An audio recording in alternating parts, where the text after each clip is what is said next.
Welcome back to the Survival Guide to Lent. I hope everybody's doing well. Sorry I'm a little bit late today, just a couple minutes, I hope. But today we are continuing our discussion about how to survive in the desert during Lent and what we need for our journey. So today we're going to be talking about how cold it gets in the desert. I know. The desert is known for being hot, but our item that we're going to take and need to take with us is insulation of some kind.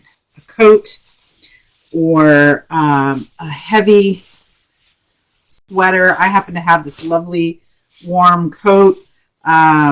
It's filled with feathers, and it's just the right weight when you go out, especially this time of year.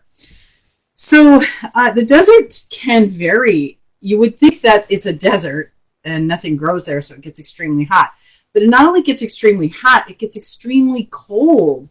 And one of the things that it's known for is that broad range in temperature.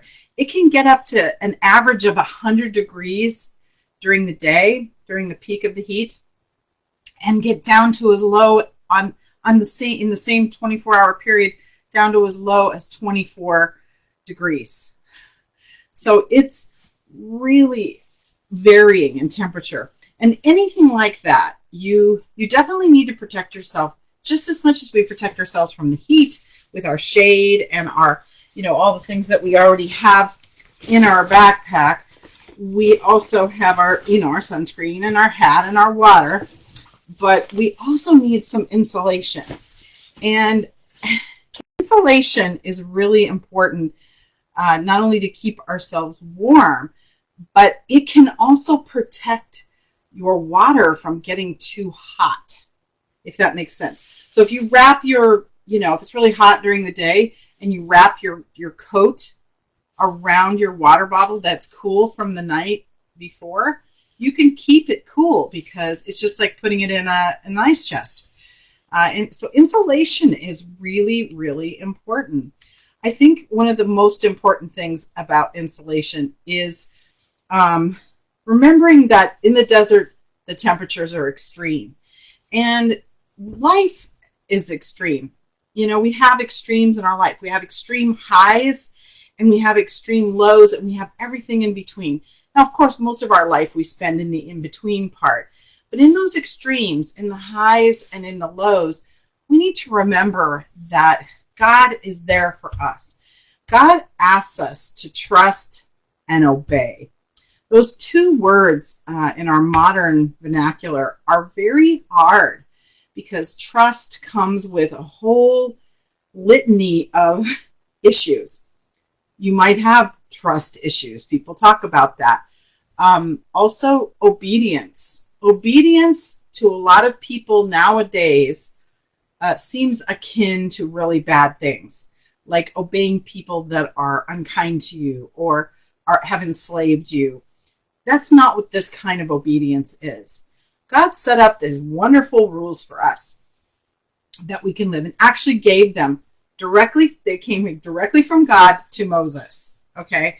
And while Moses was out getting those pesky Israelites were already breaking them down in the valley. He's up on the mountaintop getting those rules, and he comes down to find that they have broken quite a few of them.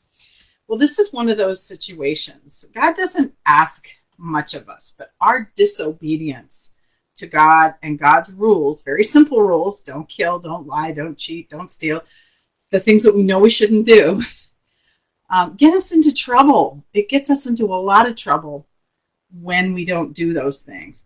And I know it's really easy to say, I'm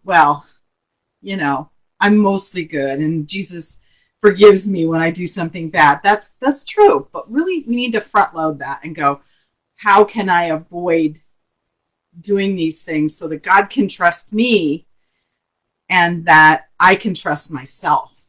Because ultimately, when we know we do things that we shouldn't, that are against the rules, we know then that we're capable of that. And it's really hard to trust ourselves then to do the things that we know we should on an ongoing basis. So insulation means that we have to follow those rules. We have to trust in God and create a relationship with God. And God can insulate us from those extremes in life. And we can live in the in-between, the part of life where most enjoyment happens. Now, am I to say that we shouldn't strive for those mountaintop moments? Absolutely not. Go for the mountaintop.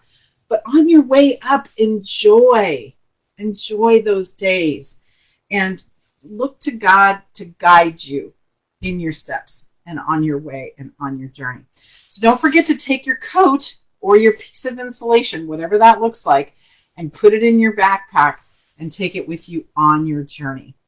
I hope everybody has a great couple of days, and I will be back on Thursday, and we're going to talk about something that, well, I wonder if you can start guessing some of the things that we haven't talked about needing in the desert. This one is kind of glaringly obvious. It's besides water, it would be the other thing that you will really need to survive in the desert for 40 days. I hope you like my new background. I'm in the desert at night. I think it's very peaceful and nice, and I hope you'll enjoy it. We'll be having that up during Lent for the rest of our time. And I hope you all stay well. See you on Thursday. Take care, everybody. Okay, let's see if Crystal can do this the first time. Yes, I think I did.